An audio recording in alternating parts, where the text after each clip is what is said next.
Assalamualaikum dan salam sejahtera. Hari ini kita nak sembang sikit tentang satu hari yang sangat bermakna iaitu Hari Pekerja. Setiap tahun pada 1 Mei, kita akan raikan semua golongan pekerja. Tak kisahlah kerja pejabat, kerja lapangan, kerja sendiri atau student yang tengah struggle belajar, semua sebenarnya pekerja dalam peranan masing-masing. Untuk tahun 2026, sambutan Hari Pekerja membawa tema Pekerja Madani ke Semua Bangsa. Tema ini sangat bermakna madani, melambangkan nilai kesejahteraan, kemajuan dan keseimbangan dalam masyarakat. Manakala kesemua bangsa menggambarkan pekerja sebagai bunga atau aset yang paling berharga yang mencorakkan masa depan negara. Hari Pekerja ini bukan sekadar cuti je sebenarnya, tapi ia adalah satu cara untuk kita hargai usaha, penat lelah, pengorbanan semua orang yang bekerja setiap hari demi diri sendiri, keluarga dan juga negara.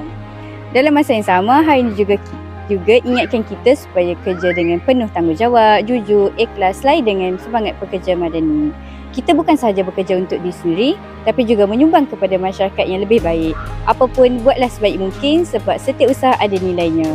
Jadi sepanjang Hari Pekerja ini, marilah kita hargai diri sendiri dan juga orang sekeliling yang bertunggu-tunggu setiap hari.